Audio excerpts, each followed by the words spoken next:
Olá, tá começando o 31º episódio aqui do A Fonte da Gigahertz, patrocinado mais uma vez essa semana pela ExpressVPN. Quem tá falando aqui é o Marcos Mendes e, claro, assim como toda semana, o Felipe Espósito também tá por aqui, beleza? Beleza, Marcos. E aí, como é que vai? Tudo certo. Tô curioso pra saber o que você achou do novo Avatar, que eu vi que você ou publicou um story, um tweet, alguma coisa assim que você foi ver. E aí? Sem spoilers, Sim. mas e aí? Sim, eu fui no cinema assistir Avatar depois de que todo mundo já viu, aí eu resolvi ir. Gosto assim, daí eu não sou muito chegado assim em Avatar, então não me preocupei em ver na estreia. E o legal é que daí quando você vai depois no cinema, já a sala tá vazia, é mais gostoso de assistir. Então já foi legal por isso. Assim, o filme é bacana principalmente pra quem já gosta de Avatar. Mas a história é bem enrolada, 3 horas de filme pra mim é um negócio tão complicado, sabe? Ainda se são 3 horas que te prendem, mas pra mim o que eu vou dizer de spoiler é, só metade do filme me prendeu. A primeira metade podia desaparecer que eu não ia sentir falta. Mas depois que o negócio engata, aí o filme é bacana, mas é legal também ver a questão da tecnologia, né? Porque eu não lembrava, porque eu não reassisti o primeiro antes de ver agora o novo filme no cinema. E depois que eu saí do cinema, eu fui ver uns trechos do filme original.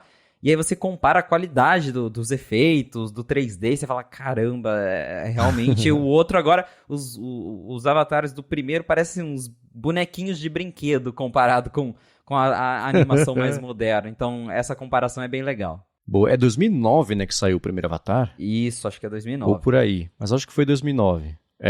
Assim, eu nunca vi, pra ser sincero, eu não entrei no hype na época do Avatar, e eu lembro que eu trabalhava com um pessoal que foi tão empolgado e só falava disso, que eu peguei um ranço, falei, putz, divirtam-se. Existem uns filões de filmes ali que, sei lá, não são pra mim, não é que é ruim, não é que não presta, só não foram feitos pra mim. Eu sei que eu me diverti muito assistindo, mas eu sei que a galera tá bem empolgada. E é complicado, né? Esse filme muito comprido, ele tem que não parecer comprido, né? O filme de 3 horas, ele tem que parecer que tem menos e não mais de 3 horas, porque aí é complicado, né? Exato. Você pega filme antigo, por exemplo, é muito louco, porque assim, a passada de filmes antigos é totalmente diferente de hoje em dia, né? Você, sei lá, cara, pega o Cidadão Kane.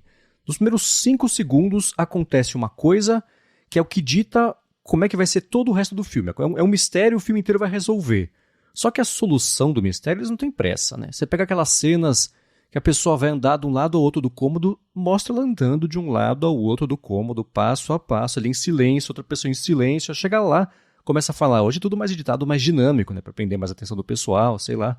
Então hoje é o contrário, né? Você começa com um filme, a hora que dá meia hora acontece alguma coisa relevante que faça com que a história ande, que projete o personagem. A jornada do herói, né? Projete o personagem pra fazer alguma coisa. Mas aí daí pra frente é super rápido, né? Então inverteu. Mas fato é, 3 horas tem que parecer 2h30. Senão a galera começa a cansar mesmo. Senão a galera cansa. E eu vi gente até saindo do cinema no meio do filme. Então, assim, é complicadinho. A impressão que eu tive é que a primeira 1h30 do filme, eles usaram só pra mostrar que o filme é bonito, que tem efeito. É só pra mostrar coisas, depois que a ação acontece de verdade.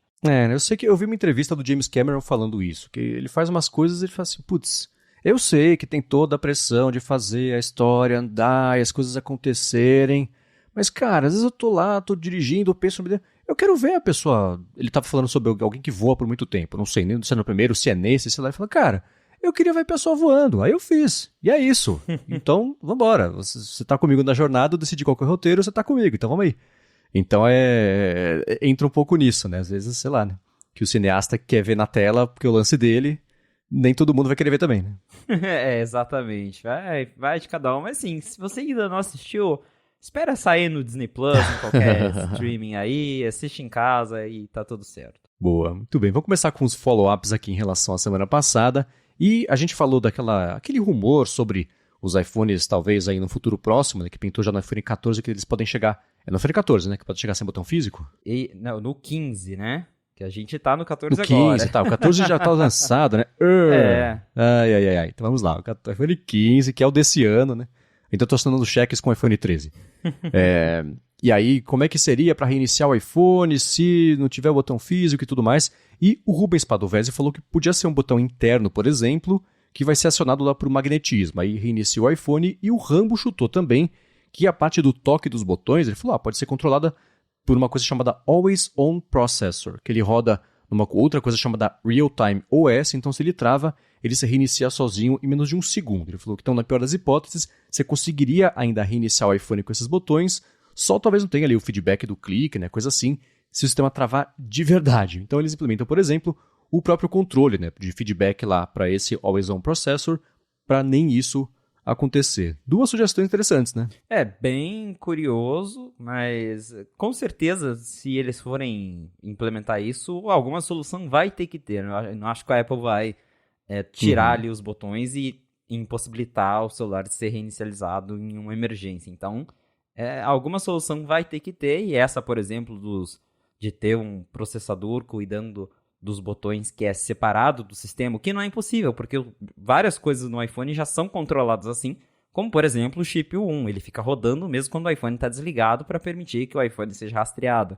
Então, existem partes do telefone que ficam ali rodando, mesmo quando o aparelho está, em teoria, desligado, e o caso do controlador do botão poderia ser um deles. Então, seria algo que não está associado ao sistema. Se o iOS trava, o botão não trava porque é outro chipzinho que está controlando ali os botões. Claro que esse chipzinho também pode travar, mas eu acho que daí já diminui bastante as chances de dar um problema de toda vez que o sistema ali congelar, que é algo mais comum de acontecer, às vezes um aplicativo trava, enfim, e aí o outro ali, o chipzinho, continua funcionando e você consegue reiniciar o celular. Então, fica aí uma curiosidade, né, que a gente só vai descobrir mesmo, provavelmente, quando os aparelhos chegarem, mas a Apple vai ter que inventar alguma coisa para contornar essa situação, se esses rumores de que o iPhone 15 terá botões virtuais forem de fato verdade.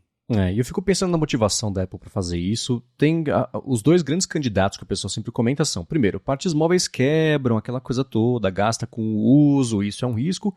E o segundo candidato ao motivo principal é parte de... tem uma pecinha que está mexendo ali e tudo mais, é uma parte que é vulnerável à entrada de água, à entrada de poeira, mesmo tendo isolamento, borrachinha, aquela coisa toda. Então, eu não sei se chega para você, para mim faz muito tempo que eu não vejo nenhum problema, sei lá, congênito de botões de iPhones. Teve o lance lá do botão home clicável mesmo, que esse quebrava e gastava, o pessoal, a gente até comentou, né, que o pessoal habituou de usar aquele botão home virtual na tela, mas os de volume, de power, eu não me lembro de ter visto nenhum caso, sei lá, de destaque de coisa quebrando, do pessoal reclamando de coisas assim. Você viu alguma coisa assim dos últimos, sei lá, quase 10 anos, 5 anos que seja? O último que eu lembro foi do iPhone 5, que teve um recall do Power Button, que inclusive eu consegui trocar um iPhone 5 nesse recall.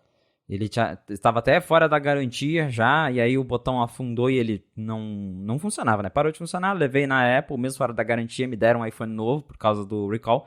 Mas foi assim, a última vez que eu me lembro que teve um problema generalizado de botão. Então, realmente, acho que em questão de falha já não acontece muito.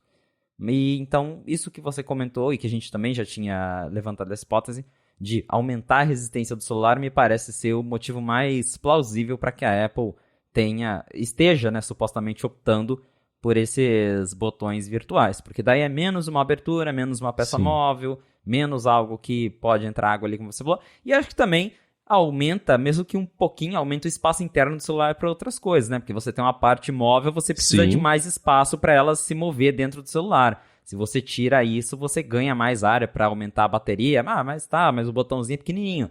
Mas de milímetro em milímetro, a Apple coloca outro sensor, aumenta um pouquinho a bateria. Então, né, para a Apple diminuir certas coisas e tirar certas coisas para priorizar outras é importante, como, né, o que eles fizeram ao tirar a entrada do fone de ouvido, que eles justificaram que estavam fazendo aquilo para abrir espaço para outras coisas dentro do celular. Então, possivelmente, o fim desse botão físico também vai ajudar a abrir espaço para outros componentes dentro do celular. Assim, hoje em dia, onde ficava ali embaixo a pecinha interna da entrada de fone de ouvido, eu acho que hoje em dia onde fica a Taptic Engine, talvez, não tenho certeza, é ocupado mais por bateria. Né, então tem que abrir mão de uma coisa para dar espaço para outra, e é um equilíbrio complicado de custo, né, porque hoje em dia, para fazer esses botões, não custa nada, né, assim, né, a Apple faz esses botões há quase 20 anos, né, então o custo de produção disso aí, para trocar, né, você desenvolver a tecnologia nova, chips novos e tudo mais, para fazer cada iPhone, especialmente nos primeiros anos,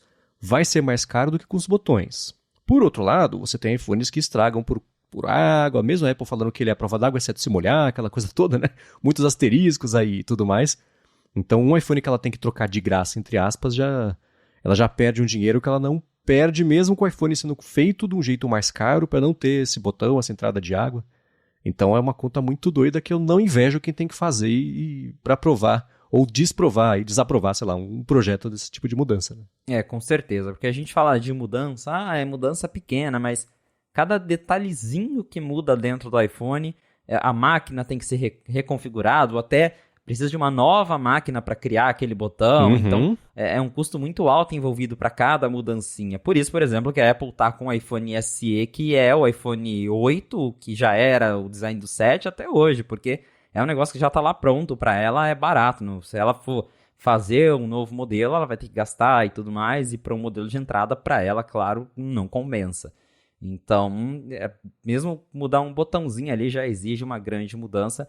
Para eles estarem considerando isso é porque realmente eles enxergam que o benefício a longo prazo vai ser bem maior. Eu lembro, isso me faz lembrar de uma frase que tem em The West Wing, que é uma discussão sobre fornecer medicamento para um país. É tudo ficção, mas nem sempre, né? Assim, fornecer medicamento para um país africano que está precisando de ajuda, assistência, aí a Casa Branca chama lá as farmacêuticas e tudo mais.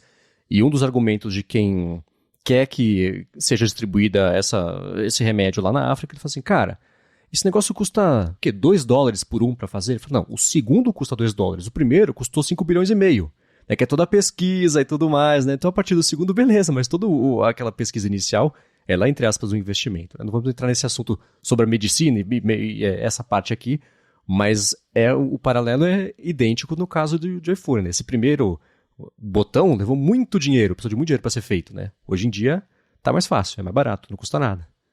Então esse lance do maquinário, né? Assim, por isso que o iPhone a cada 3 anos muda o design, porque, tem que ficar barato rápido e tem que se manter barato por muito tempo para justificar o investimento lá no começo de mudar justamente o design, né? Então não é preguiça, não é nada disso, é otimização de custo. Exato, envolve muita coisa por trás de uma simples mudança, então pensando do lado da Apple, que com certeza quer ganhar mais dinheiro e quer cortar mais custos, ficar mudando sempre todo ano não é tão viável assim. Então, é natural que essas mudanças elas levem mais tempo para acontecer. É isso aí. Agora, em relação à semana passada e o que aconteceu nessa última semana, eu acho que a fonte da semana passada foi o que, infelizmente, e de um jeito bem engraçado, ficou desatualizado em tempo recorde, né?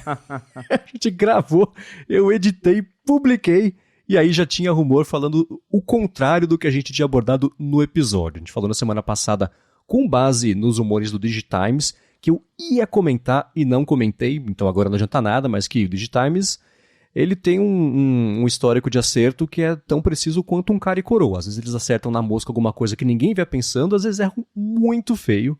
E aconteceu o coroa dessa vez. Eles falaram, não, Macs novos, só em junho, atrasou de novo, talvez WWDC.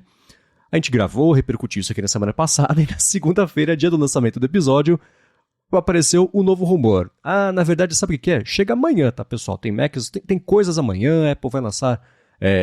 acho que o rumor já é que ia ter Macs, né, na terça-feira. Isso, ou que ia ter alguma coisa.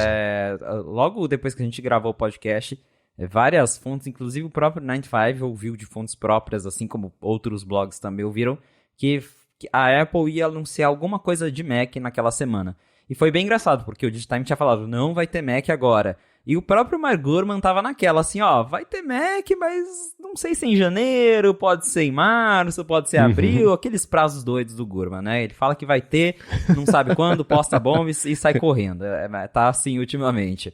Mas então a gente tava já desde o final do ano passado na expectativa desses Macs, a gente só não sabia quando e por fim eles chegaram de surpresa com um mini evento que parece que agora virou uma coisa na Apple. A gente teve um mini evento de iPads em outubro do ano passado e agora teve um mini evento de 20 minutos para mostrar os novos Macs que chegaram. Agora a gente tem novos MacBook Pro, um novo Mac Mini e eles vêm equipados com os chips M2 Pro e M2 Max que também são novos. E aí isso veio logo na terça, né? E o Mark Gurman, a gente pode falar de jeito mais aprofundado sobre isso aqui ao longo do episódio, mas na newsletter dele nesse fim de semana, ele falou assim, que uma hipótese da Apple ter lançado isso é justamente por conta de faturamento e aquilo tudo, né? Não vendeu iPhone no fim do ano passado, porque não tinha para a Apple vender e tudo mais, todo mundo esperava já, e espera ainda, um trimestre abaixo do que os acionistas são acostumados a ver, mesmo com o aviso aí da Apple.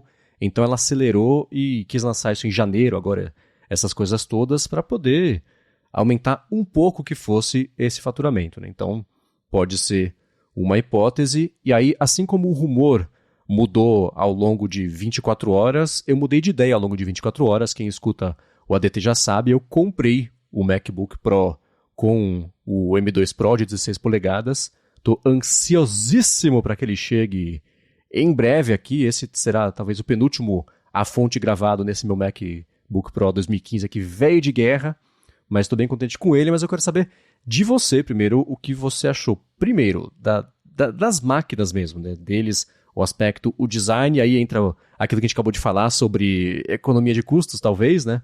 E depois também, claro, sobre os chips, que dariam um episódio inteiro aqui, se a gente quisesse discutir sobre isso, né? Com certeza. E só antes da gente entrar de fato, nos anúncios, outro detalhe interessante que nessa discussão de, por que será que a Apple só lançou em janeiro, tinha rumor em outubro? A galera viu no site da Apple, no link do evento, tá lá barra 2022. Então, assim, ficou aquela coisa, né? Será que era 2022? Porque inicialmente o Gurman tinha falado, né? A Apple quer lançar novos iPads e Macs entre outubro e novembro. Os iPads chegaram, os Macs não. Então pode ser que realmente a Apple queria lançar junto com os iPads, teve problema de fornecimento, como a gente já ouviu, e aí ela teve que empurrar isso para janeiro. E pode ser o que aconteceu, porque o site lá mostra os arquivos dos Macs, os arquivos AR também tem lá 2022. Então tem vários indícios de que o plano inicial era mesmo lançar isso em algum momento do ano passado, não deu certo e esses produtos chegaram agora. Agora, falando já mais dos produtos mesmo, o MacBook Pro não teve tantas novidades assim, né? O que a gente já era esperado, a gente já imaginava que não teria um novo design, de fato não teve. Por fora é exatamente idêntico ao modelo antigo, mesmas cores, mesmo tamanho de tela, mesma resolução. O que mudou mesmo é o chip novo, que agora a gente tem o M2 Pro e o M2 Max. E no caso do MacBook Pro, ele ganhou também um pouquinho mais de bateria, acho que no modelo de 16 polegadas, que antes era até 20 horas, agora dura 22 horas, alguma coisa assim. A Apple também colocou o Wi-Fi 6E, que é um padrão mais rápido do Wi-Fi, que tem uma frequência dedicada, que chegou primeiro no iPad Pro M2, agora está nesse MacBook Pro e também no Mac Mini novo. E ele vem, tanto o MacBook Pro e o Mac Mini novo, eles têm uma porta HDMI 2.1, que suporta até monitores 8K pela primeira vez num Mac. Antes, acho que o limite era 6K, que é a resolução do Pro Display XDR, e agora esses novos Macs já suportam telas 8K. Então, essas foram as novidades. Foi algo assim mais discreto. Não é um upgrade para quem já tem, por exemplo, o MacBook Pro com o chip M1 Pro, M1 Max, porque a gente tem alguns benchmarks já. Dá para ver que o desempenho gráfico até melhorou bastante comparado aos chips da geração anterior. Mas em questão de CPU é aquela coisa de ficou 20% mais rápido, que é sempre bem-vindo, mas ao mesmo tempo para quem já tem o do ano passado, não é necessário assim, né, correr para fazer o upgrade. São coisas que você provavelmente nem vai, a menos que você faça um trabalho que exija muito do hardware, você nem vai notar esse tipo de upgrade. Assim como o M2 base comparado ao M1 também não muda tanta coisa assim. Então a principal melhoria desses dois novos chips, tanto do M2 Pro e M2 Max, ficou mais por conta dos gráficos. Então, para quem trabalha com edição de vídeo, com jogos, aí sim vai notar mais performance tendo esses novos Macs. E claro, outra vantagem é que esses chips eles suportam mais configurações mais elevadas de RAM. Então, o M2 Pro ele suporta até 32 GB de memória RAM e o M2 Max agora suporta até 96 GB de memória RAM. Então esse é um upgrade bem considerável. E pelo que a gente tem escutado por aí, a Apple provavelmente vai usar o M2 Max como o chip de entrada do novo Mac Pro com Apple Silicon, que também deve surgir junto com o M2 Ultra no futuro, que devem ser aí os chips a equiparem esse tal Mac Pro Apple Silicon, que ainda não veio, mas que já nos dá uma ideia de como é que vai ser aí essa máquina que a gente está falando há tanto tempo e esperando a Apple anunciar. Mas em resumo, além do MacBook Pro, a gente também teve os novos Mac Mini, como eu falei. A diferença do Mac Mini é que, enquanto o MacBook Pro ele vem com o chip M2 Pro e M2 Max, o Mac Mini ele vem uma versão normal com o chip M2 base, assim como o MacBook Air. E agora a gente tem um Mac Mini Pro que tem o chip M2 Pro, que é uma versão, a versão que também está ali no MacBook Pro. Não tem o chip Max para o Mac Mini, é só o Pro. Mas para quem quer um Mac Mini um pouquinho mais potente, você agora pode comprar o Mac Mini com o M2 Pro. E ao mesmo tempo a Apple baixou o preço do Mac Mini M2 em $100. Ele custava $700, agora custa 600 lá nos Estados Unidos. Aqui no Brasil baixou um pouquinho também, mas pouca coisa, acho que cerca de R$500, alguma coisa assim. Mas é uma boa notícia, é uma atualização bem legal. O design também não mudou, o Mac Mini continua o mesmo. E aí talvez entra naquilo que a gente comentou agora há pouco, né? Todo mundo queria, a gente já comentou aqui que seria muito legal ter um Mac Mini redesenhado, talvez menor, do tamanho de uma Apple TV. Mas para a Apple, acho que no momento foi mais interessante manter a mesma coisa que ele já tem, baixar o preço para tentar competir ainda mais com o mercado de PCs, do que fazer um design novo que ia custar dinheiro para a empresa e ela ou ia pelo menos manter o preço de sempre ou até deixar mais caro, que me parece bem provável. A gente viu aí nos últimos anos o MacBook Air mesmo foi redesenhado, ficou mais caro que o modelo antigo. O iPad 10 foi redesenhado, também ficou mais caro. Então, no Mac Mini parece que a Apple preferiu brigar com o preço e aí manteve tudo igual por fora. Por dentro ele ganhou chips novos, ganhou também ali o Wi-Fi 6E e essas outras melhorias, mas continua igual. Uma atualização bem razoável, mas que não é necessária para quem já está aí nos modelos M1, M1 Pro principalmente, e no M1 Max, que já são aqueles chips mais potentes. Mas ainda assim, que bom que finalmente a gente tem Macs atualizados com as novas versões da Apple Silicon, depois de tanto rumor que a gente ouviu nos últimos meses.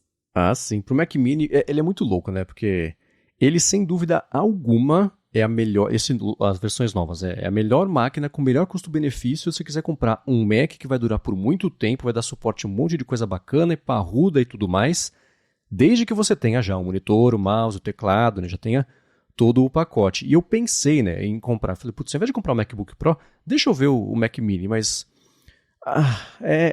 seria uma pena não aproveitar o suporte, aquele lance da tela bonita, a tela bacana. Eu faço o quê? Eu compro um Apple Display também. Aí não, né? Já fica tão caro quanto mais caro, na verdade, até, do que comprar ali um MacBook Pro. E por isso que eu optei por ele mesmo. E ainda sobre o Mac Mini, o rumor agora é que ele nem deve mudar de design tão cedo, né? O Ming Chi Kuo, inclusive, falou que a expectativa dele é que para a versão versões atualizadas, tudo mais que possam pintar no ano que vem, eles vão manter também esse mesmo aspecto, o mesmo design. Para empresas que tem lá, usa Mac Mini de servidor, que fica tudo, né, num rack bonitinho, feito ali sob medida, deve ser um alívio danado, né? Mas para quem quer sempre novidade, a gente, não sei se foi aqui ou no ADT que a gente especulou sobre um Mac Mini menor, talvez tamanho de uma Apple TV, por exemplo, que a tecnologia já permite isso, mas, né, tudo bem, tem uma dissipação de calor diferente, aquilo tudo que a gente já sabe, mas seria possível, né? Se a gente tem um iPhone, poderia ter um Mac Mini menorzinho, né? Mas parece que para quem torce por algo assim, não é tão cedo, né? O Mac Mini diferente que a Apple lançou chama Mac Studio, né? No fim das contas. Exatamente. E o Mac Mini já tá com um design de uma década, basicamente, né? Porque esse design que ele tem hoje foi introduzido lá em 2010, e a única coisa que mudou foi que em 2012 eles tiraram a entrada de CD, mas o design é essencialmente o mesmo desde 2010. E um design que, sim, ele, né, comparado a várias outras opções do mercado, ele já é bastante compacto.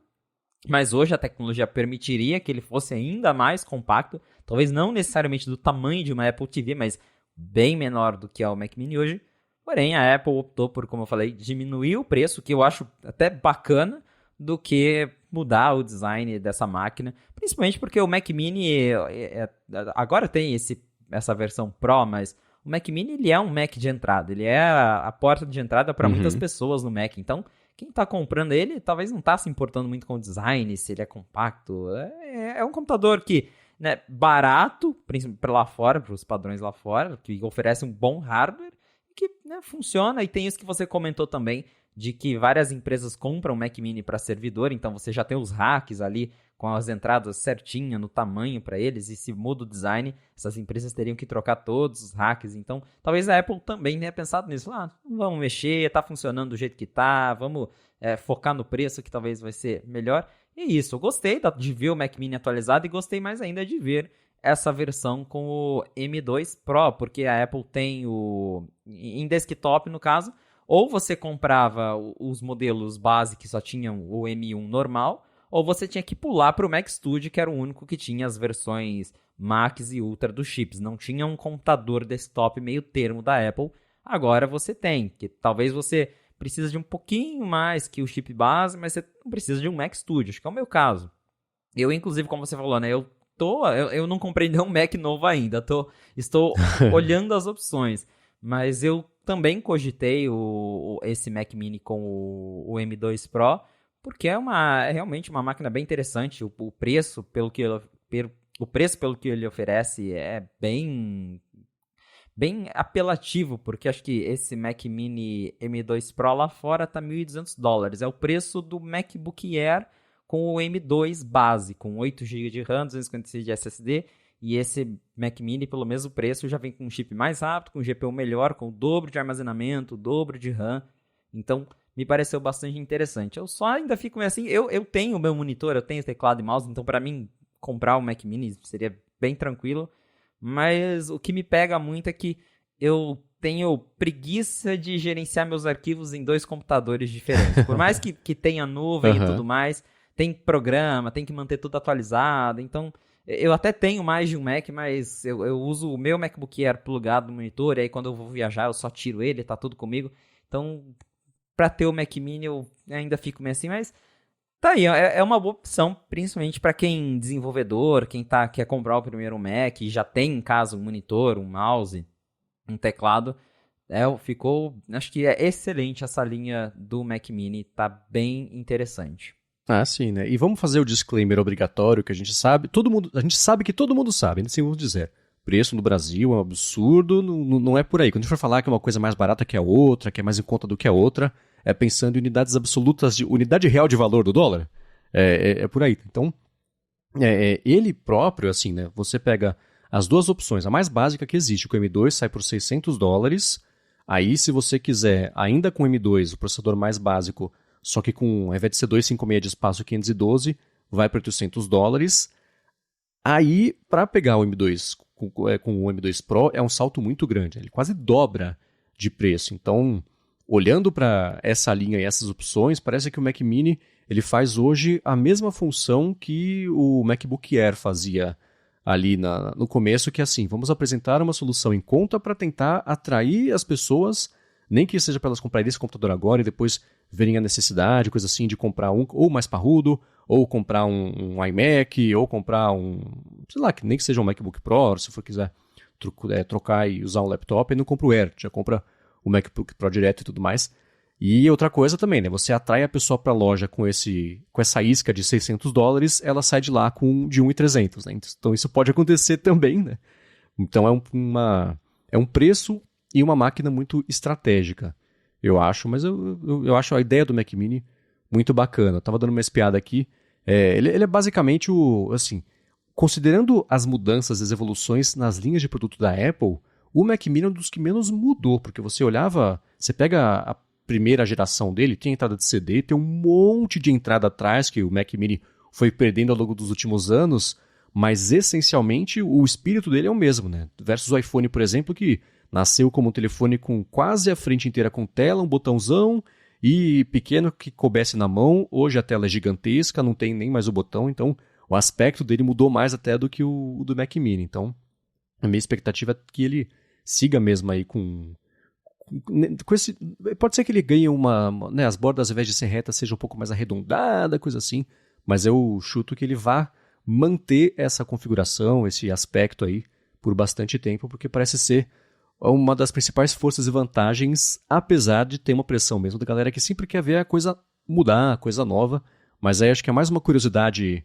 de quem gosta de tecnologia e não uma necessidade do mercado, né? Quem quer ver o Mac Mini novo, redesenhado, não tá pensando em comprar um Mac Mini, só quer ver ele novo e redesenhado, que se estivesse pensando em comprar, ou comprava, ou enfim, se dava por feliz de ser assim. Então, Pois é, e como você também comentou, o Mintico já disse que a gente não deve esperar um redesign do Mac Mini tão cedo. Foi bem engraçado porque a Apple lançou o novo Mac Mini, passou assim 2 horas, o Mintico falou, olha só, ele até deu retweet num tweet dele do ano passado falando, ó, Mac Mini de 2022, 2023 não vai ter um redesign, vai ser o mesmo design. Aí ele foi lá, deu retweet e falou, ó, 2024 mesma coisa, vai ter Mac Mini novo, vai continuar com o mesmo design. Então já dá pra ver que assim, apesar, eu lembro que o John Prosser postou uns renders de um suposto Mac Mini redesenhado, pode até ser que a Apple considerou em algum momento redesenhar o Mac Mini, mas fizeram as contas e falaram, não, vamos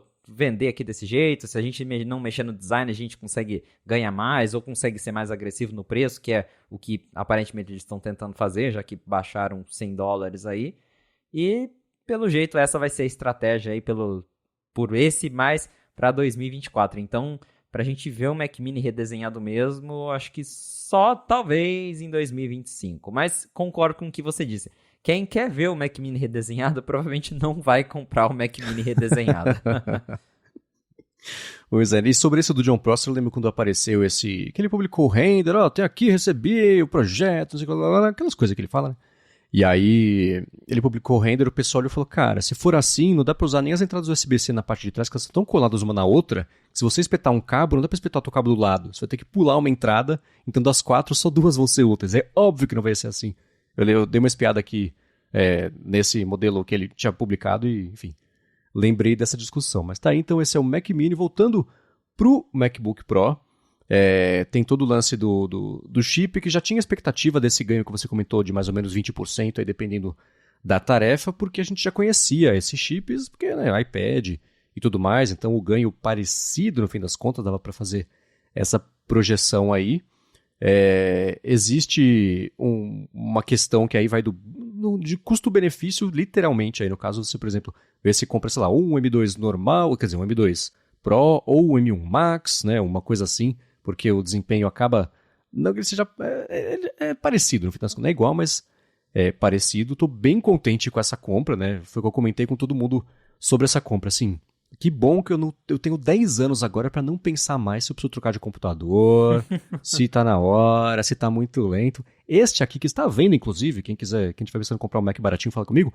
Esse aqui já supre tudo que eu preciso fazer em gigahertz, por exemplo, né? Não tem nada que, nossa, que demora. Eu só queria para estar atualizado, entrar nessa década de computadores, que o meu é 2015, ele ia completar 10 anos já daqui a pouquinho.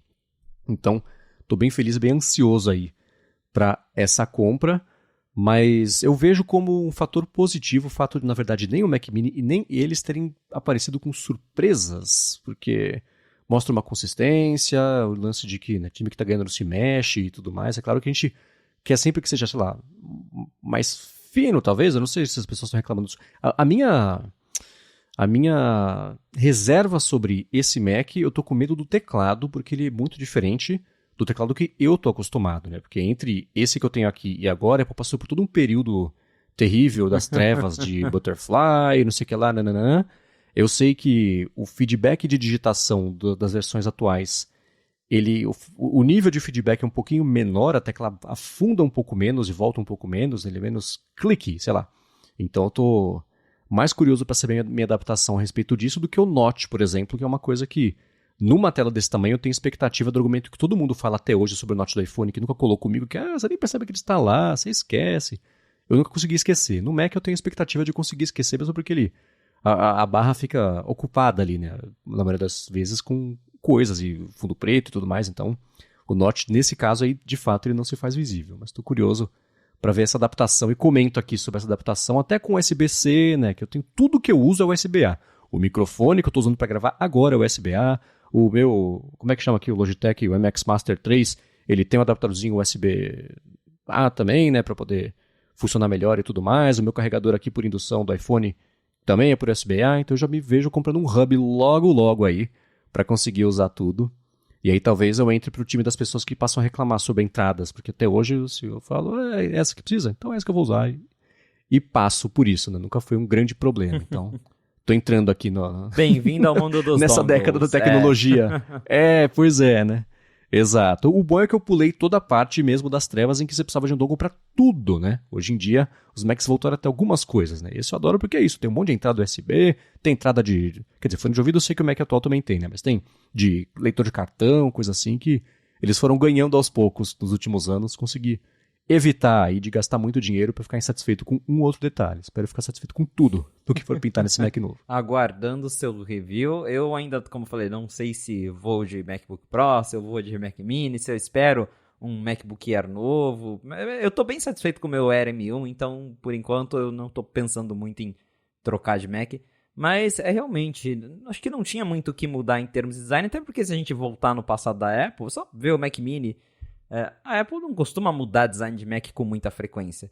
O MacBook Pro mesmo, ele teve aquele design unibody, que ficou até 2012. Aí em 2012 a Apple lançou o Retina, que era essencialmente a mesma coisa, só que um pouquinho mais fino. E que aí ficou até 2015, que foi quando eles redesenharam com o... Até 2016, na verdade. Que daí foi redesenhado com a Touch Bar, o teclado borboleta. Então assim... O design dos Macs, eles são bem consistentes, porque computador é aquela coisa. Não tem mais, acho que, para onde reinventar a roda com o computador. O computador é isso, né? Tem outras coisas, né? A Apple tentou inventar a Touch Bar, por exemplo, um negócio que ninguém se importou muito, mas em geral o conceito é esse. Vai ficar um pouquinho mais fino, muda uma cor, muda um aspecto, coloca notch, mas não tem muito o que mexer. E como o MacBook Pro já foi redesenhado em 2021, é natural que essa próxima geração, e provavelmente talvez mais uma outra, ainda tenha esse design. A gente tem aquele rumor de que a Apple está trabalhando num MacBook, num suposto MacBook Pro com touchscreen, mas parece que isso vai ser lá para 2025. Então, provavelmente, os modelos de 2024 ainda vão ser os modelos baseados nesse mesmo design, mas com um chip atualizado, que justamente também porque quem compra um MacBook Pro não fica trocando de computador todo ano. Acho que quase ninguém troca de computador todo ano. Então, seu caso mesmo, você tá aí com o seu de 2015, eu tô usando o meu Air M1 que foi lançado em 2020. Então, computador é algo mais durável e nem tem por que a Apple ficar trocando o design todo ano. E você lembra do Touch Bar? Eu dificilmente teria comprado esse Mac se ainda tivesse Touch Bar. Essa é outra coisa sobre a qual eu fico bem feliz de ter conseguido pular, perder, não usar, porque eu sei, se você bate o olho, você sabe se é uma coisa que pode fazer parte do dia a dia ou não. Eu olhava pra ela e falava, putz, gosto muito dos meus botõezinhos de função aqui, cada um faz uma coisa diferente do keyboard maestro, é tudo no jeito, não mexe no que tá funcionando, né? Então, consegui pular essa outra ideia também, que eu tenho certeza que muita gente curte. Que nem um Avatar, né? Não era pra mim. Então, fico feliz de ter conseguido pular. Agora, sobre a evolução dos processadores dessa linha M, né? O pessoal tá esperando, por exemplo, desde o ano passado, na verdade, acho que foi o Mark Gurman que comentou que a Apple pularia pro iMac, por exemplo, o chip M2 e lançaria direto já com o chip M3. Muita gente duvidou que seria isso e parece que no fim das contas será mesmo, né? A gente até brincou no ADT na semana passada. Eu falei, ei, Rambo, será que tem iMac M3 ainda nessa semana, que a gente gravou na quarta-feira, né? Ele falou, cara, é muito difícil. De fato, não teve, mas a expectativa da linha M para Pro e Max é que a Apple faça já com o processo de fabricação de 3 nanômetros, e é uma expectativa que acho que muita gente já tinha mesmo, né? Então, eu chuto, né, com base em nada, mas eu chuto que o M normal, o M3 normal também seja com esse processo de fabricação, porque me parece improvável que a Apple mudaria o processo no meio da linha, né? Então seria o M3, o Pro e o Max e o Ultra, que é o parrudão. Ultra, isso. Todos eles com o processo de 3 nanômetros, mas quero saber de você. Se te parece plausível, quanto tempo você chuta que a gente pode esperar para ver mesmo esse iMac com o M3, se é esse ano, se é ano que vem, como é que você vê isso aí? Sobre o iMac, eu também ouvi de fontes próprias, já escrevi sobre isso no 95, corroborando aí o que o Gurman disse. Não vai ter iMac com M2. O motivo a gente não sabe. Isso não é algo de agora. A gente já tem essa informação há bastante tempo de que lá dentro a Apple nunca nem fez muita questão de trabalhar num iMac com M2. Não sei se é porque o iMac não é mais um computador que se vende tanto assim, porque antigamente o iMac ele era muito popular, mas hoje em dia acho que os notebooks tomaram conta. Acho que todo mundo prefere ter um notebook do que, exceto se você é um profissional, daí você tem um desktop, mas se não, todo mundo tem laptop hoje em dia, pelo menos eu vejo todo mundo usando laptop. E acho que o iMac ele caiu nesse limbo, porque ele é um computador bonito e tudo mais. Só que a Apple a Apple lançou o Mac Studio por isso, né? Porque o profissional daí compra lá o Mac Studio, mas o usuário comum é difícil comprar um desktop hoje em dia. Então talvez a Apple não viu a necessidade de lançar um novo iMac. Talvez ou sei lá, as vendas do M1 estão indo tão bem que ela falou, vamos continuar vendendo enquanto tiver a unidade aí a gente vende.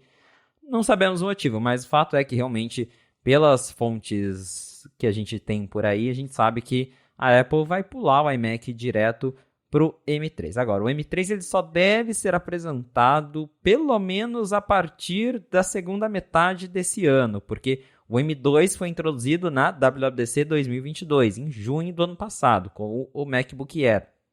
E a gente ainda nem terminou o lançamento de toda a linha M2, que ainda falta o M2 Ultra, que provavelmente eu acho que a Apple já lançou esses... Já tinha rumor de que a Apple vai lançar um Mac Pro Apple Silicon ainda esse ano, então talvez aí em março, abril, tenha um evento para Mac, talvez até para o headset. Eu acho que a Apple já se adiantou em lançar esses chips M2 Pro e Mac junto com esse MacBook Pro e Mac Mini agora, antes, para não ficar tanta coisa para um evento só, que daí vai ter talvez o Mac Pro Apple Silicon, o headset, como eu acabei de comentar. Então pode ser que esses Macs já vieram agora em um mini evento, num press release, para livrar esse evento que a gente vai ter daqui a alguns meses. Mas ainda assim, ela tem que terminar de lançar toda essa linha, essa família M2, para daí partir para o M3. Então, acho que se a gente for ter o M3 esse ano, vai ser só WWDC para frente. Daí sim a gente pode ver um iMac atualizado. Então, pode ser que ainda assim, ainda esse ano tem esse iMac, mas vai ser de junho para frente. Agora, nessa primeira metade, não vai ter nenhum iMac novo com M2. Como comentamos já, o próximo já vai direto para o chip M3, que possivelmente vai ser, sim, já construído com a tecnologia de 3 nanômetros, que, como a gente já comentou várias vezes, é mais eficiente, gasta menos energia, tem todo um potencial aí, tem toda uma expectativa de ver o potencial desses chips de 3 nanômetros. Então, o M3 e toda a família que virá a seguir deve ser construída assim, com base nos 3 nanômetros, mas para a gente ver, como eu falei, se o M3 base vai aparecer só a partir da segunda metade do ano, essas versões Pro, Max, Ultra, então eu acho que só 2024 mesmo. Eu tava dando uma espiada nas datas de lançamento do iMac, né, que a gente sempre tenta achar um padrão para prever o que vai acontecer, e a gente sempre dá com cara na parede com isso, porque tem tanta variável que envolve o lançamento desse, que pode ou tanto de atrasar quanto de antecipar também o lançamento, mas a cada 2 anos parece ser uma cadência que faz sentido que a Apple lança isso aí, né? Porque você tinha em outubro de 2014, aí em maio de 2015 ela lançou uma versão, acho que era só com a tela 5K, e depois em 2015, ainda em outubro, lançou uma versão atualizada de verdade, e depois, 2 anos depois, né? 2017, 2 anos depois, 2019, aí em 20 ela fez uma atualização, e em 21 lançou a última versão, que tem justamente aí o chip M1. Então me parece plausível pensar num calendário de 1 ano e meio a 2 anos para o lançamento do iMac, e então por isso não seria difícil ele ficar mesmo num ritmo de sempre pular, sei lá, os M-pares, e depois do M3 vai ser lançado só depois com o M5, coisa assim, o que contraria um pouquinho aquela previsibilidade que o mercado gosta de lançamento, né, uma frequência, aquilo tudo, porque as pessoas se planejam e quem consegue se planejar compra com mais frequência e não fica esperando, né? Não fica calado, compra agora, espera mais um pouquinho. É dúvida eterna que todo mundo que acha que lida com tecnologia recebe ou responde de tempos em tempos. Então, eu imaginaria que o iMac poderia sim receber um update a cada ano. Eu não sei, você comentou, talvez ele esteja vendendo tão bem que não justifique fazer um novo, né? Não mexe no que está ganhando, mesma história, né?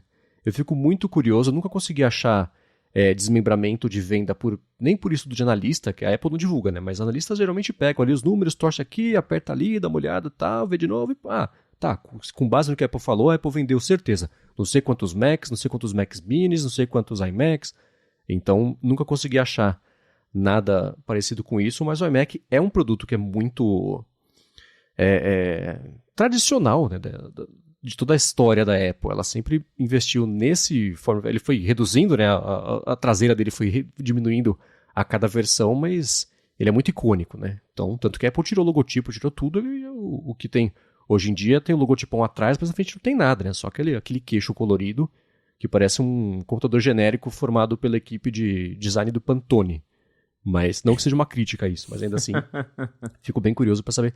Se eu fosse chutar, eu chutaria também aí lá para a segunda metade do ano, inaugurando a leva de computadores com o M3, para a gente já poder especular sobre como é que vão ser os ganhos do M3 Pro, o M3 Max e tudo mais. Agora, uma outra coisa, que essa era uma especulação que vinha pintando desde o ano passado, acho que você tinha antecipado informações sobre isso, foi o lançamento do novo HomePod tamanho grandão, do lançamento do novo HomePod original, né? A versão parrudona ali, completa dele, que veio no dia seguinte do anúncio aí do MacBook Pro e também do Mac Mini. Esse você já comprou? Esse você pretende comprar? Como é que tá? Que eu sei que você e o Rambo disputam para ver quem tem mais HomePod em casa, né?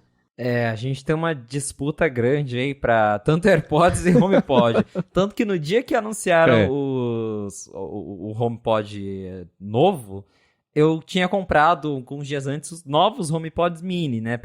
Enfim, eu tô espalhando o HomePod Mini pela minha casa toda. E aí, assim, teve o press release e uma hora depois chegou o entregador com meus HomePods Mini. Eu fiquei, pois é, né? Pode devolver. Pode mandar embora, não quero mais não. Mas sim, a Apple lançou um novo HomePod que é meio que o velho HomePod. É a volta dos que não foram, né? Porque a Apple descontinuou o HomePod, toda aquela história, veio o Mini, aí começou o rumor, a Apple vai estar fazendo um novo HomePod no tamanho do original. Por fim, ela relançou o HomePod velho, colocou ali umas firulinhas, mas é essencialmente o HomePod que já existia, que flopou, que não deu certo, e por algum motivo a Apple agora pensa que ele vai dar certo lançando o mesmo produto pelo mesmo preço, com a mesma Siri. Eu não sei o que se passa na cabeça da Apple, mas é claro que eu quero um par desses HomePods grandões, porque apesar de eu passar raiva com a Siri, eu quero ter esses HomePods grandões para usar com a minha TV, que hoje eu uso um par de HomePod Mini, mas o Mini é aquela coisa, ele é legalzinho, mas para você assistir filme não preenche, não tem aquele som 360 que o HomePod grandão tem, então pretendo sim comprar eles, mas para quem esperava novidades, talvez um design novo, eu lembro que tinha gente falando que ia ter uma tela, nada disso, é essencialmente o mesmo HomePod de antes, eles mudaram ali um detalhezinho ou outro, agora ao invés de preto é midnight, é o meia-noite, né, o tecido um pouquinho azulado, mas enfim, é escuro do mesmo jeito. A parte de cima, a parte sensível ao toque, ali onde você controla os botões, ela ficou um pouquinho maior, mas não faz nenhuma função diferente. O que tem de novo é que a Apple colocou sensores de temperatura e umidade que já existiam no HomePod Mini, que ficou desligado esse tempo todo, e aí agora eles também estão ligando no HomePod Mini, então com a atualização que saiu já agora, que para os desenvolvedores, o 16.3 deve sair para todo mundo agora durante essa semana, ela habilita esses sensores no HomePod Mini para quem já tem, e aí você consegue ver a temperatura do cômodo em que o HomePod está, você consegue ver a umidade, e você também consegue criar automações do HomeKit com base nessas informações. Isso é bem legal, já testei, está funcionando bem aqui nos meus HomePods. Mas, essencialmente, é muito curioso essa história do HomePod, porque, como eu falei, é um produto que a gente já comentou várias vezes. Ele é legal para quem gosta, para quem tá preocupado com qualidade sonora, porque para quem já testou o HomePod sabe que ele é muito bom. Só que ele é caro ao mesmo tempo, porque é uma coisa muito de nicho, porque, tá, legal. A gente sabe que tem gente interessada em comprar um bom alto-falante, mas não é tanta gente assim. Muitas pessoas só querem comprar uma caixinha inteligente que você pede música com a Siri e ela toca a música que você pediu, não uma música aleatória qualquer. E é isso. Então, assim, A Apple tá trazendo o mesmo produto que não deu certo, pelo mesmo preço, que antes dele ser descontinuado ele já custava $299. Uhum. E aí eu fico me perguntando, será que agora vai dar certo? O que mudou agora pra Apple pensar que dessa vez agora vai? Eu ia te perguntar, pedir para você especular justamente essa decisão, né? O que se você estivesse lá numa reunião da Apple, o que teriam dito para convencer o Tim Cook de que agora vai com esse preço, com um hardware menos parrudo do que o da última versão? E o que mudou? O que você imagina que eles tenham feito, ou o caminho que eles percorreram para chegar a essa conclusão de que vale a pena lançar por esse preço essa versão do HomePod agora? Pra mim, teve uma reunião lá dentro que alguém falou assim, vamos tirar o HomePod bom e bacanão deles, aí a gente vende o Mini, eles vão sentir tanta falta do som de verdade, que aí eles vão comprar o grandão. É a única explicação, porque pra voltar essencialmente o mesmo produto, eu não sei se a Apple achou que nesse tempo eles iam melhorar a Siri, se eles iam esperar, talvez, mais pessoas comprarem o HomePod Mini para se acostumarem com o produto, para daí falar, pô, e se eu comprar um maior que tem um som mais legal? Porque o problema, acho que do HomePod é esse, era um produto que muitas pessoas nem chegaram a conhecer, nem a ter a experiência, porque era aquela coisa, né? Ah, o som é legal, mas $300, 350 quando lançou. Não é todo mundo que está disposto a pagar 350 por uma caixinha de som inteligente, porque não é todo mundo que está preocupado com a qualidade sonora.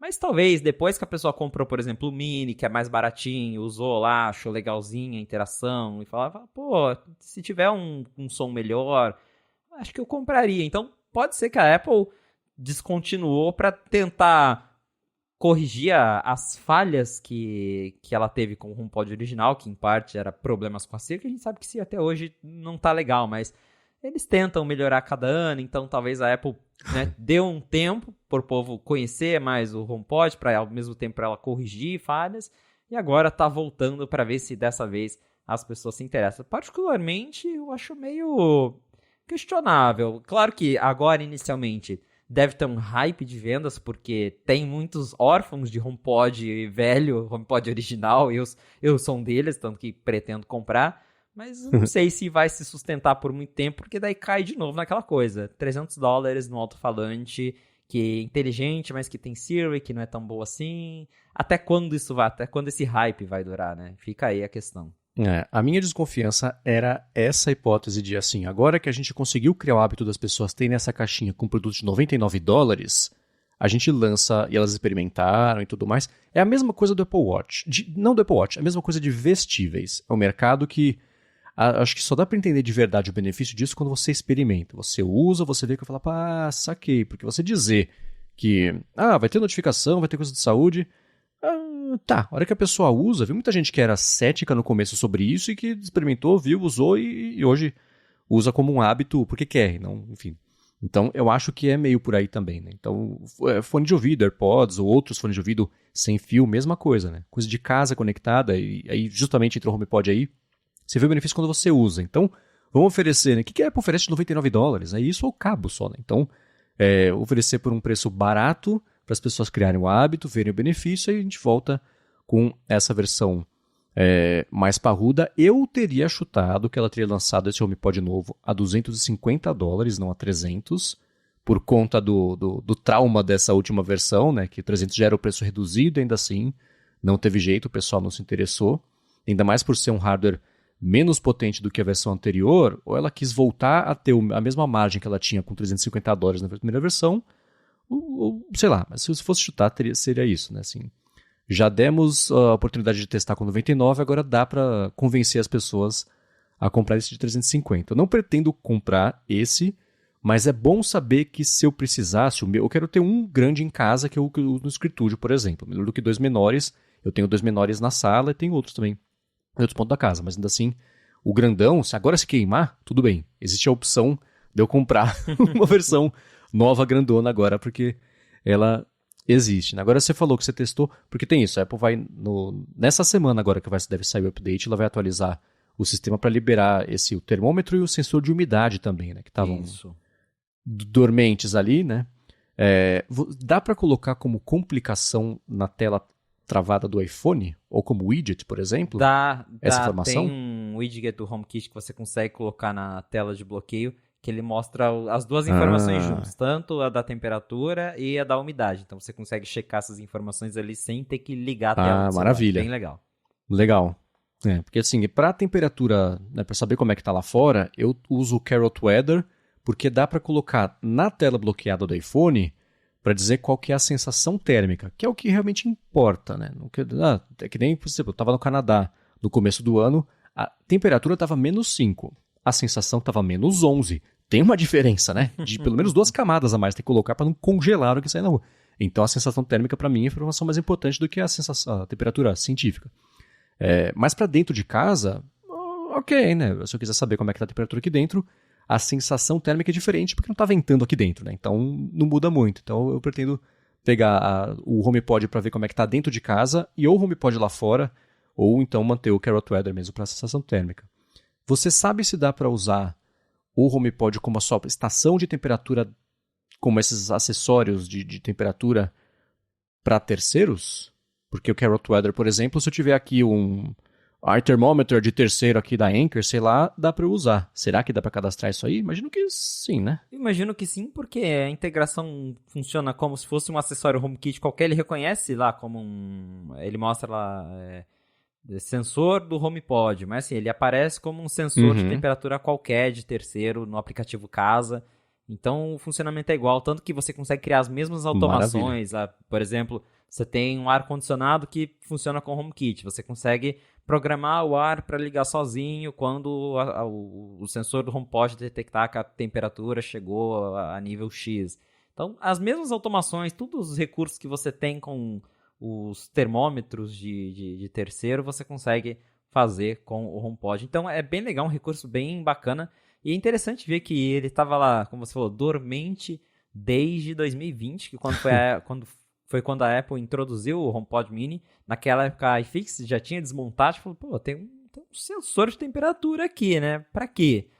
Tava lá desativado, 2 anos depois eles resolveram acordar esse sensor. Talvez eles na época não estivessem tão confiantes com os resultados, né? Estavam fazendo testes, aprimorando e agora resolveram vender como também uma feature do novo HomePod que também tem esses sensores. Mas bem legal o funcionamento. Quando você atualiza, você tem que esperar um pouquinho para ele fazer uma calibragem, mas 1 hora assim depois já vai aparecer lá a temperatura no aplicativo Casa, como se fosse algum outro sensor qualquer que você compra de terceiros. Boa. Lembrando que o Apple Watch também ganhou recentemente sensor de temperatura, então aos pouquinhos você vê que a Apple foi fabricando, testando, né? Certeza que esse monte de feedback ela vai começar a receber agora do HomePod vai dar para usar e melhorar os algoritmos do Apple Watch também e vice-versa, então é curioso ver essas coisas aparecendo de um jeito meio assíncrono na linha, mas tudo empurrando para frente, os recursos e benefícios principalmente, o que é sempre bom, né?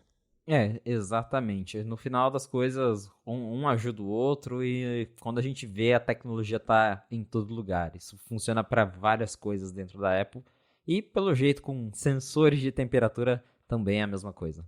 Beleza, agora eu quero falar sobre uns rumores que pintaram também sobre casa conectada, né? Logo depois já do lançamento do HomePod grandão, no mesmo dia, o dia seguinte, pintaram aí sobre que outras coisas que tem a ver ou não com o som que a Apple vai lançar, ou que ela pode lançar, tá investigando e tudo mais.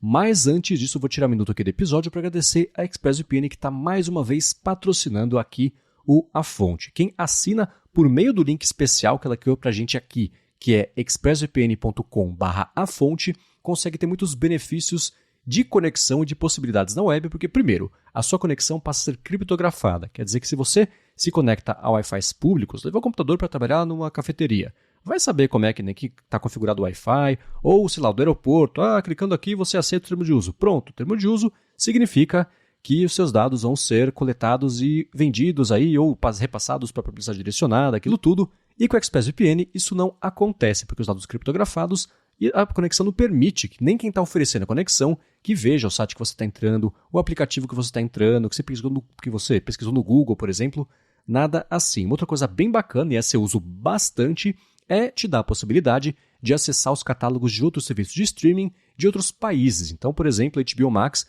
eu uso todo dia aqui para ver The West Wing, que só tem nos Estados Unidos com a ExpressVPN. Eu ligo no iPhone, jogo do iPhone para a TV e consigo assistir ao episódio do servidor direto de lá. Outros serviços de streaming também dão suporte a isso. Às vezes você tem que trocar, conectou no servidor de Nova York, de Los Angeles, Miami, aí faz essa dancinha, uma hora vai. E uma coisa também é, sei lá, se você quiser manter a sua conexão de casa criptografada, você não precisa se conectar a um servidor americano, você se conecta ao servidor aqui no Brasil. Quer dizer que o dado dá uma volta menor para poder ir e voltar, você mantém a sua conexão segura e mantém também a velocidade na conexão. Então, para testar por 30 dias de graça, aí depois, para assinar o plano anual, receber 3 meses também de graça, você acessa expressvpn.com/afonte. Muito obrigado, ExpressVPN, pelo patrocínio mais uma vez aqui do podcast e pelo apoio a toda a Gigahertz. Valeu, ExpressVPN. Agora vamos lá. Logo depois do lançamento aí do HomePod grandão, o Mark Gurman voltou a falar, na verdade, que a Apple vem desenvolvendo uma espécie de um display inteligente, que seria uma caixa de som também com a Apple TV, uma câmera também, só que tudo com base aí na dinâmica que a gente tem de uso do iPad. Que doideira, né? A Apple tá fazendo um Frankenstein, basicamente. Mas não é a primeira vez que a gente ouve isso, já até comentamos aqui. E parece que a Apple continua explorando essa ideia. A gente não sabe se isso vai mesmo se tornar um produto, mas o Gurman já sugeriu outras vezes, não só ele, mas outras fontes também, falando que a Apple quer lançar algum novo, quer investir mais em produtos de casa. E nesse caso específico, acho que é para competir mesmo com Google e Amazon, que já tem aqueles dispositivos que é um alto-falante combinado com tela, que é para você geralmente deixar ele na cozinha, né, num espaço maior, para você interagir com ele. E parece que a Apple está testando isso. E nessa última reportagem da Bloomberg, o Gurman disse que um desses produtos seria essencialmente um iPad, só que acoplado ali num alto-falante, que provavelmente seria um HomePod, e aí você conseguiria usar esses dispositivos, talvez com uma interface adaptada. Eu imagino, por exemplo, essencialmente isso que eu falei, um HomePod, um iPad grudado no HomePod e com um software que parece o da Apple TV, com os ícones grandões, que você consegue abrir vídeo e navegar assim, de um jeito mais fácil, que a gente até já citou o exemplo aqui uma vez. Você está na cozinha, quer ver uma receita, alguma coisa, e aí esse tipo de dispositivo é bacana. A Amazon mesmo, ela tem um eco desses, que a tela até te segue, né? Quando você vai fazer uma videochamada, por exemplo, você tá andando pela cozinha e tá vendo uma receita, por meio das câmeras dos sensores, a tela vai virando para acompanhar conforme você anda. A Apple tem já os recursos do FaceTime, que mesmo sem virar, já consegue direcionar a câmera para você. Então, acho que é a Apple tentando correr atrás do prejuízo quando o assunto é dispositivos de casa. Ainda mais que ela está investindo muito no HomeKit, agora tem o Matter. Então, faz sentido que eles estejam experimentando esse tipo de coisa, mas eu reforço essa palavra, né? Experimentando. Até agora não me parece nada muito concreto, tipo, a Apple vai lançar esse produto aqui em tal mês, em tal dia. É mais assim, a Apple tá lá dentro criando 1000 Frankensteins de mistura de HomePod com iPad, com Apple TV, e se algum der certo, ela vai tentar vender. Mas o que a gente sabe é justamente isso, que eles têm o interesse. E isso dá para ver já com base nesses rumores. E, de novo, faz sentido considerando que o HomePod grande está de volta e que a Apple tem aí, né, o HomeKit, está investindo no Matter e provavelmente quer competir com a Amazon, Google e outras empresas que fabricam esses dispositivos de casa conectada. Sim, lembrando que ela lançou recentemente, por exemplo, também uma reformulação da estrutura toda do aplicativo Home, porque quando ela lançou o aplicativo Home, você comprava uma lâmpada conectada e trocava de cor. Hoje tem 1 bilhão de coisas que as pessoas têm em casa, tudo conectado e tudo mais, e começou a ficar difícil de administrar naquela arquitetura que foi feita para ter poucas coisas. Até a parte de iconografia, a pessoa falava, cara, tem 3 lampadinhas diferentes aqui, hoje eu tenho o meu LED strip, tem a lâmpada das plantas lá de fora da casa, tem a do teto, tem não sei o que lá. Então, ela foi atualizando aos poucos, mas lançou e depois tirou do ar a migração da arquitetura e tudo mais. Mas, teoricamente, isso vai voltar ao ar aí em breve, né? Então, tendo isso, tendo lançado, por exemplo, aí não a Apple, mas o mercado, tendo finalmente lançado o protocolo Matter, que vai ajudar bastante também nessa intercomunicação entre os dispositivos e os sistemas operacionais, o da Amazon, o do Google, o da Apple também. Esse produto específico, né, o iPad, caixa de som, Apple TV com câmera e tudo mais, eu acho ele meio confuso. Tudo bem que é um rumor bem, como você disse, mais experimental do que outra coisa, mas tem espaço, por exemplo, uma versão, um iPad versão CarPlay, só que para casa, né? Que as pessoas têm esses dispositivos em casa que, usa para o controle remoto com a tela para você controlar mesmo, mexer na temperatura, o som, não sei o que lá, o vídeo, as luzes. Esse tipo de coisa já existe, né? Então, eu não sei o quão relevante para a grande massa seria uma coisa assim feita pela Apple, porque ainda assim, quem tem esse tipo de controle em casa não me parece ser um mercado que sustente, né, produtos, no caso da Apple, que tem que vender muito, muito, muito, um volume absurdo para justificar a existência do produto, mas esses experimentos certamente estão acontecendo. Uma outra coisa também, eu vou te perguntar, a sua Apple TV, se ela tivesse uma câmera lá da sua sala, ia dar para usar? Porque a da minha aqui, a Apple TV fica enfiada num canto, que com câmera, sem câmera, né, vai ter que trocar de lugar, vai ter que trocar a sala de lugar para acomodar o jeito certo, Apple TV, nessas minhas neuras. Mas ainda assim, é uma coisa que você sente falta no seu dia a dia, que você vê, nem mesmo não sentindo falta, você poderia adotar no seu dia a dia, ou, assim como pra mim, é uma coisa que não parece fazer muito sentido, não. Câmera na Apple TV, pra mim, também não faz muito sentido, não. A minha eu escondo atrás do móvel. Então, assim, eu tenho um móvel que tá escondido, Apple TV, Xbox, tá tudo lá, nada aparece. Então, pra mim também eu teria que mudar toda a minha estratégia, mas eu nem me vejo usando câmera na Apple TV, assim. Tem o argumento de você fazer FaceTime, mas eu não me vejo fazendo FaceTime na TV. Eu gosto de fazer no iPad, por exemplo, e eu deixo, tanto que, como eu falei, né, o iPad tem aquele recurso, o Center Stage, que você, ele usa a câmera ultrawide para ficar te seguindo e dar zoom em você, então às vezes eu tô na cozinha, eu deixo o iPad lá, tô conversando com alguém, tô andando e o iPad vem me seguindo. Então, num dispositivo, né, num desses Frankensteins, eu até acharia legal, né, ter a câmera lá para de repente alguém me liga, eu tô na cozinha, eu já atendo e o negócio fica me seguindo. Agora em Apple TV, para colocar na TV da sala, não me desce essa ideia, não. Tá, uma coisa que eu gostaria que existisse do ecossistema da Apple seria, que nem o Nest Display, não sei como é que chama, é só o HomePod com a telinha para você operar de um jeito rápido ali. E o que eu tenho aqui em casa é na cozinha para ver o vídeo de uma receita.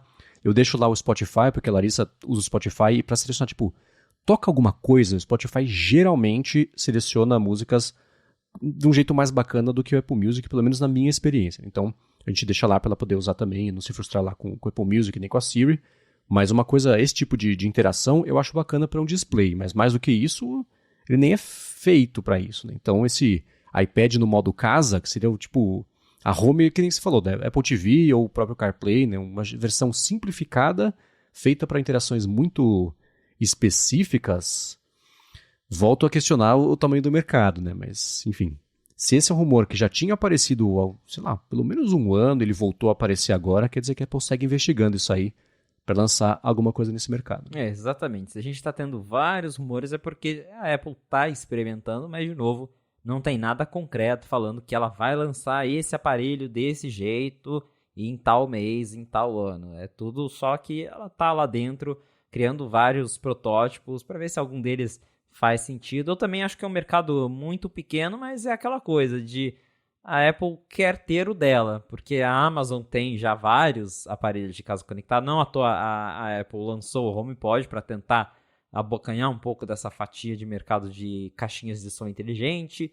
E só que a Amazon, por exemplo, né, tem vários formatos. Tem desde a da pequenininha até essas maiores com tela, até quadro que você compra justamente para controlar ali os seus acessórios inteligentes. Então, acho que a Apple está correndo atrás disso, né? Como tem o HomeKit, acho que é mais um produto para tentar impulsionar o HomeKit. Falar, olha que legal, você tem uma tela que você pode ver tudo bonito, para você controlar a luz, as cenas da sua casa. Mas, acho que é um produto bem de nicho. Tanto que o HomePod em si, né, o grande já é um nicho, imagina um negócio desses com tela e tudo mais. Mas acho que é isso, é só um produto para a Apple tentar falar que, ó, a gente tem o nosso aqui também, né? Mas se vai dar certo mesmo ou não, fica aí a curiosidade. Agora uma coisa que ele também comentou é que para esse ano, para quem tá na dúvida, compra um iPad, espero. Assim, a minha recomendação com base no rumor dele, assim, pode comprar, porque ele falou que para esse ano as atualizações do mercado da linha de iPads, especialmente o iPad Pro, não vão ser muito empolgantes. Ele falou que para o ano que vem deve pintar o iPad Pro, acho que com OLED e outras coisas, mas que para esse ano vai ser meio quieto esse mercado, né? Exato, eu acho que entra na mesma história do Mac. É um produto muito bem, o iPad tem um design muito bem consolidado e não tem muito o que mexer. De novo, o problema do iPad é software. O iPad, o Pro, que foi lançado agora no final do ano passado, já tem o M2, que é o chip do MacBook Air mais novo. Você quer mais o quê, né? Que é um M2 Ultra no iPad? Não, o iPad precisa de um software decente. Então, em termos de hardware, não tem nem o que a Apple ficar mexendo. Claro, sempre tem, né, um detalhezinho ou outro, pode melhorar a câmera, essas besteiradas, mas essencialmente o hardware do iPad para mim já tá assim no limite de algo muito bom que eles conseguem oferecer, e pelo jeito a gente não vai ter nada empolgante para nenhum dos iPads esse ano. Parece que a Apple não está planejando nada sobre iPad mini, iPad Air que a Apple atualizou foi atualizado aí com o chip M1, né, o último modelo que tem. Então, provavelmente o próximo vai ter M2 e vai continuar o mesmo design.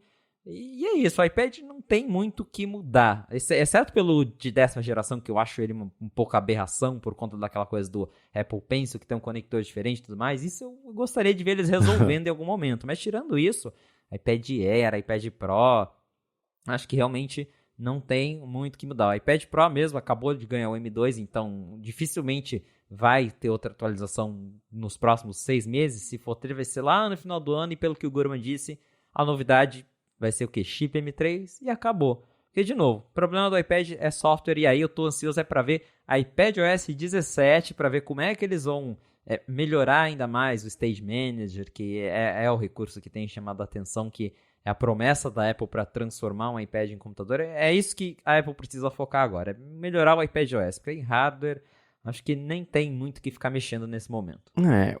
Existe um ângulo otimista aí para isso, que assim, você não vai ter muita novidade, você tem tempo suficiente para melhorar toda essa experiência ancorada do iPad, que você tem um hardware muito potente, que é um software que não dá suporte a isso, porque a Apple, de propósito, deixa a Mac é uma coisa, a iPad é outra, e segura uma evolução que poderia ter acontecido aí há muito tempo já, para deixar o iPad mais útil, independente do que você vai chamar ele, se parece o Mac, se não parece, assim, ele ainda tá com a rodinha de bicicleta, porque a Apple falou que não vai transformar numa moto. Tá, mas existe um espaço útil entre uma coisa e outra, né? De qualquer forma, eu acho que então quem tá pensando em comprar um iPad, vale comprar, porque não esperem mudanças, a não ser que amanhã pinte um iPad novo, né? No histórico aqui do Afonte, a gente já viu que isso aconteceu no ano passado, né? Mas pulando aqui de produto, um outro rumor também, e esse eu espero que seja lançado esse ano, pra gente também poder acabar com isso, ou também direcionar os rumores. O Mark Gurman comentou o seguinte: para esse ano, deve mesmo pintar lá um headset parrudão de $3.000 e tudo mais, e o planejamento da Apple era lançar um headset mais barato, só que ela adiou esse plano e nem tem, ela indefinidamente, que não tem nenhum novo prazo aí para essa versão mais barata, que ia ser tipo $1.500, $200. Tudo bem especulativo, mas assim, mais barata do que os $3.000 aí. Mas parece que não, né? Pelo menos não nos próximos... Ele falou 2027 no mínimo. Achei meio pessimista, mas ele costuma acertar, né? Na verdade, o que tem... Esses rumores, eles se confundem muito. O que ele comentou sobre a possibilidade de ser adiado é o tal Oculus AR, né? Que a gente tem... Supostamente a Apple tá trabalhando em duas coisas ao mesmo tempo. Tem o headset grandão, que é o que a gente tá esperando agora.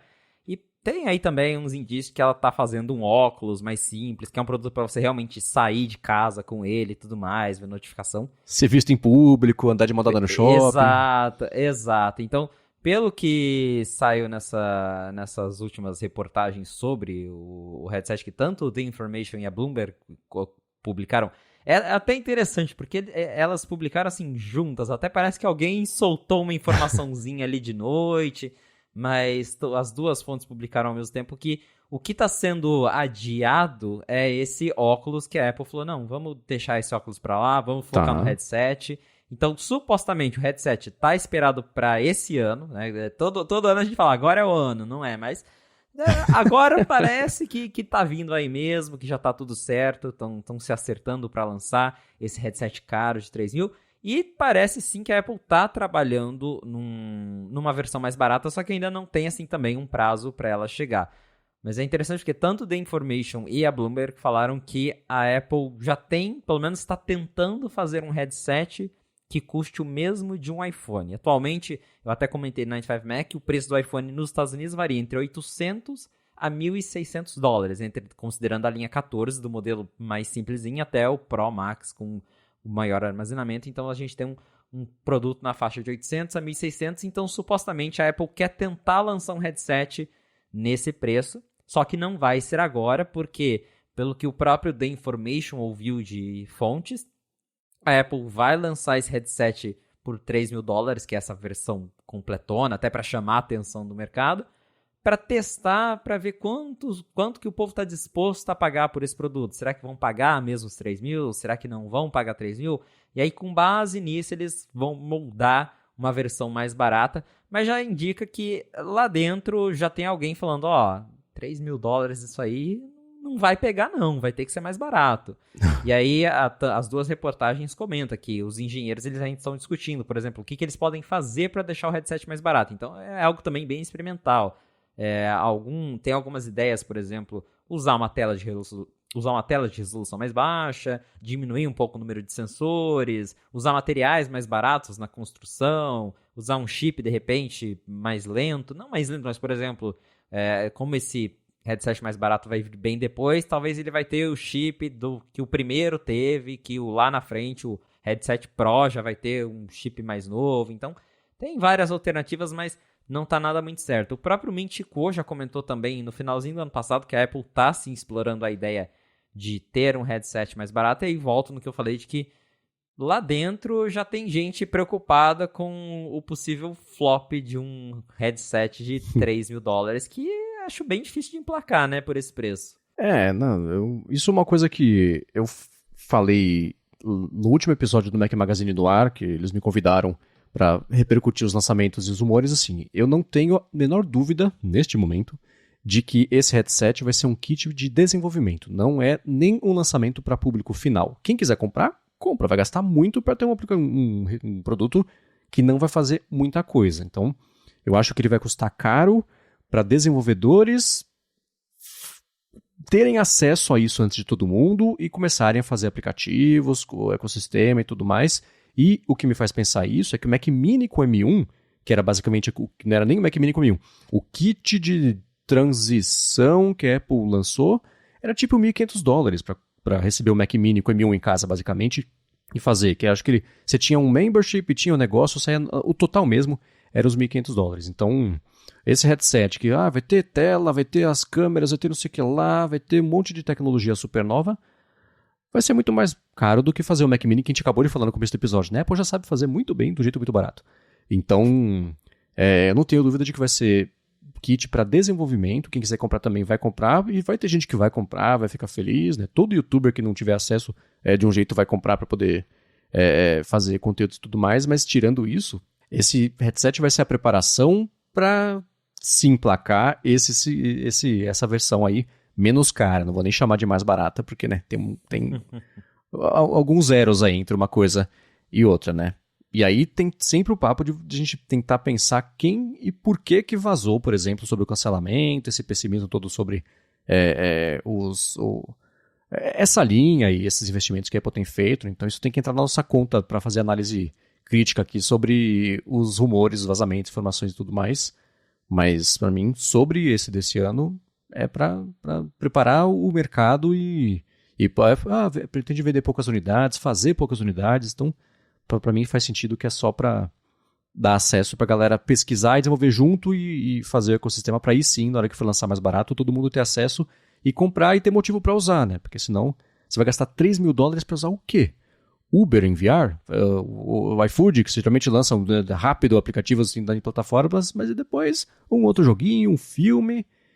E aí, né? Depois do terceiro mês, você gastou $3.000 para fazer um negócio que você não tem mais uso. Então, acho que não é por aí, não. Pois é, então, realmente eu concordo que, pelo menos nessa primeira geração, acho que vai ser um lançamento muito para testar o mercado, não só para testar o mercado, mas para a Apple promover o produto que ela pretende vender para valer mesmo lá na frente. Então pode vender, vai anunciar, talvez vai fazer um grande lançamento, mas com esse preço é mais para primeiro, desenvolvedores que vão comprar para futricar, para fazer aplicativo, e para mídia, para mostrar, né, para gerar o interesse. Mas que lá dentro ela já sabe que o que vai vender mesmo vai ser a versão mais baratinha, que vai vir daqui 2, 3 anos, e que ela espera que até lá já vão ter mais aplicativos, já vai ter mais coisas feitas, o sistema já vai estar mais polido. Então, porque por $3.000 é muito difícil de conseguir atrair tanta gente. Até, né, aí comentei, entre 800 a 1.600 já é um preço alto, mas aí pelo menos já está entre o que as pessoas já estão mais acostumadas a pagar por um iPhone, por exemplo. Agora, $3.000, aí fica mais complicado, ainda mais considerando várias limitações que essa primeira versão deve ter. Como você disse, num primeiro momento não vai ter nenhum aplicativo, porque está sendo lançado agora, vai levar um tempo até os desenvolvedores começarem, até chegarem os grandes apps. E tem também toda a tecnologia, porque por mais que tenha chip moderno e tudo mais, a gente não sabe como que isso vai se comportar no dia a dia. O The Information comentou, por exemplo, que nessa primeira geração a bateria ela vai ficar, de certa forma, pendurada, ela não vai estar no headset para ele não ser grandão.